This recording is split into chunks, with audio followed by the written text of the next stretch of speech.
First up, at UFC Vegas 75, we have Modestas Bukauskas taking on Zac Pauga. Zac Pauga, 6-1 overall, 4-1 in his last 5. He is coming off the decision win over Jordan Wright. He's taking on Modestas Bukauskas, who's 14-5 overall, 3-2 in his last 5. He's coming off his first UFC win after being cut 2 years ago. And Modestas is an interesting guy because he's a very versatile striker. He's dangerous on his feet. He tends to react, right? He's like a Chris Curtis. Instead of pushing the pace coming forward, he's a counter striker. He does tend to react, which can sort of get him behind on scorecards and get him in a little bit of trouble. He does have the tools to be successful in the UFC, though. He's at a 71% takedown defense. And up until his last fight, we hadn't really seen takedowns, but now we know he has the offense as well. He's coming off a decision win over Tyson Pedro, where he looked really technical and made some early contact. He's taking on Zac Pauga. And this guy's always interesting to break down because the Zac before the UFC, the Zac during the UFC are sort of different people, right? Before the UFC, he was a strong wrestler. He pumped his jab. He launched big overhands and then would shoot takedowns. The UFC version of him hasn't really attempted too many takedowns, certainly not on The Ultimate Fighter. And against Jordan Wright, he had a whole bunch of just like half-ass, went nowhere fake attempts and ended up holding him against the cage the whole time.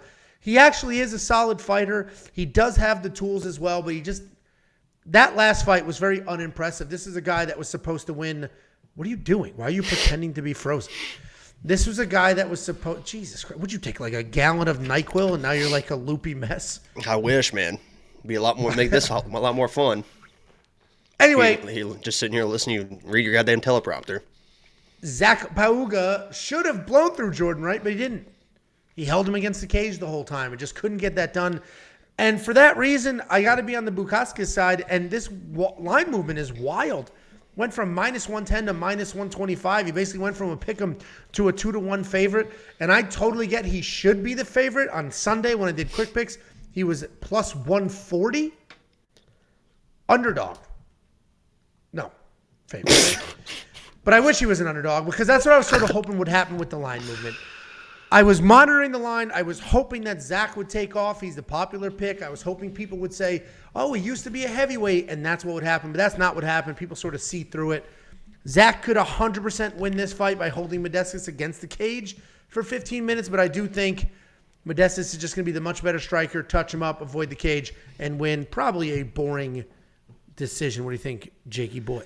Yeah, I mean, you pretty much nailed that breakdown. Modestas came in super short notice against Tyson Pedro. Kind of got a second life at his UFC life because he's been in the UFC before, lost those fights, was out of the UFC, and you could see he really was determined and focused to make the best out of that opportunity. Looked great in that first round, as you mentioned, very, very technical, and then kind of slowed down. I'm going to chalk that up to the short notice, and I think that he was a little bit scared to blow his gas tank, so he didn't really push the way he should have pushed in that fight because you could see Tyson Pedro was absolutely fading in that fight. And he would have liked to see Modestas kind of push a little bit more to maybe try to chase a finish or kind of solidify those rounds a little bit more because he did do what he needed to do. But if he's going to keep that pace against a guy like Zac, he's probably going to end up losing the fight because Zac will push forward. He will just hold you against the cage. He had no issues just holding Jordan Wright. I mean, that was one of the most weird fights I've ever seen. But literally, it was just, I mean, he was just holding him. So, okay, if you don't want to move, I'm not going to move you, and I'll just win the fight like this. So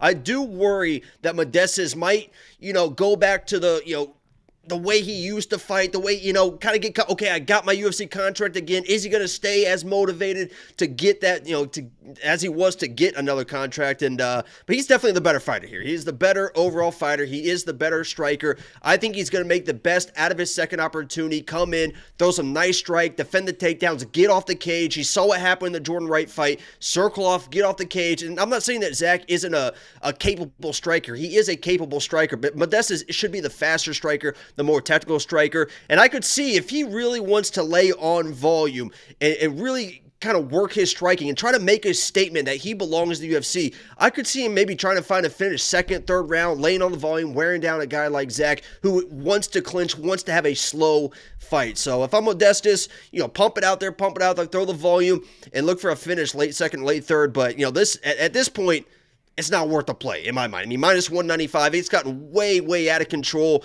Modestas, he is good, but I don't trust him that much. So if you got it early, God bless you, but he is the pick. It's one of those kind of wait and see. Let's see if he really kind of turned the page on his career, but, Modestas is my pick. Oh, I completely agree. And Zac has all the tools to win this fight. My only issue with Zac is he's sort of just slow-paced because he is athletic. He can come forward. Before the UFC, he's shooting takedowns and working that. In the UFC, that doesn't seem to be his game plan, or maybe it's just another level of opponent, and he can't really get that done. But, I mean, there's light years of difference in experience here. I think that's the difference.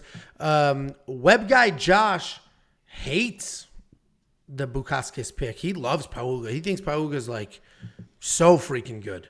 So, we'll see what happens. Go ahead.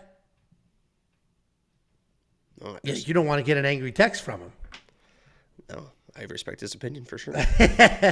No, but I think I agree. No bet here. The line is insane. Zac Pauga could absolutely win this fight just literally with athletic cage control. So not worth if he touching. comes in and gets him to the cage and gets him down early, it's going to be like a uh-oh moment, especially the people that spent the 195 on Bukauskas. No, yeah. I mean, how do you say his last name? People are like making fun of how you say his last name. I don't know. It's spelled Bukauskas. I don't know either. I have no idea. Anyway, $7,200 in DraftKings for Zac Pauga, $9,000 for Bukauskas, $9,000 no shot. That money should not be spent. $7,200. That actually might be worth it. Just literally that cage control. That's control time, and that adds up. So that $7,200 might be something you want to look at, but absolutely that $9,000 is total fade. Total fade. Do you agree, Jakey boy? I agree with 95% of everything you said. Thank you so much. Look at this. Thank you so much. Anyway, guys, become a premium member. WeOwnPicks.com. You'll unlock everything, including the line movement tracker. So right now, Bukauskas is at minus 195. Well, if you checked it the other day, it was at minus 120, 30, 50, 60, all the way up to. You can see that movement. You can see the progression. And if you wanted to be on his side, and maybe at minus 120 it made sense, you could have gotten there instead of waiting to find out on a Tuesday night that he's minus 195 and not worth it. WeOwnPicks.com. $10 a month and unlocks literally everything. And it gets me closer to Brazil. I've already put a deposit down on a place. We're almost there. We just need probably about 5,000 more members. We'll be right there. Well, we have doable. many. The way we're trending. Several thousand already. Yeah. Jesus Christ.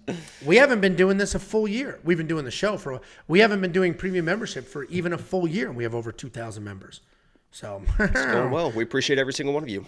It is not lost on us. Oh, 100%. How incredible the support has been. You know what? And just a quick, I'll get you back, Joe. Hold on. When we first started doing premium members, and I would get the alerts on my phone, like, we got a new one, we got a new one, we got a new one.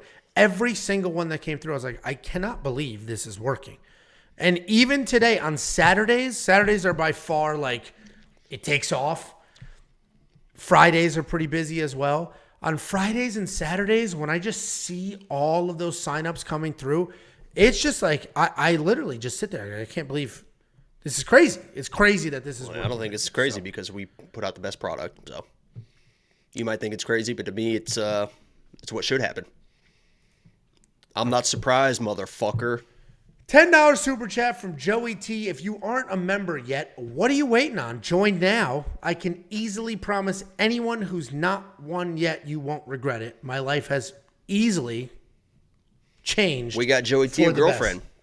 Not only did we get him a girlfriend. We got Joey T a DraftKings win. The money came in. The girl came after. That's how it typically goes. If you guys want girlfriends, because I know nobody in the chat right now has a girlfriend. If you guys want girlfriends, you got to make the money to get the girls. We all know how. I know what I look like, so I definitely know what everyone in the chat looks like.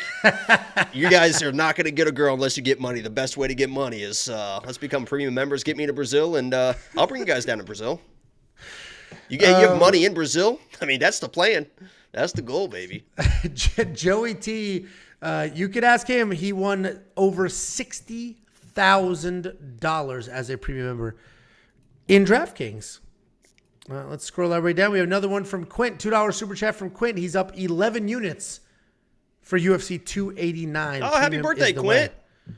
And I'm glad you're up. I was down 63 cents on my straight bets. Jacob was up a little bit. Safety parlay was a bit of a drag. Lock of the week was almost about to get a knockout. Right there. That's what he does. Mean, he backs holy up, shit, loses. you could see it coming. I mean, everyone watching that Chris Curtis fight was like, oh my God, here it comes. Here it comes. Here comes the big left hook. And then Imavov was like, fuck that. And if Chris Taglioni was there reffing that fight, he would have shot Imavov fucking dead in his tracks for that headbutt. They weren't even considering taking a point away from Imavov. Chris Taglioni would have fucking took that dude out like the Italians do. You know what I mean?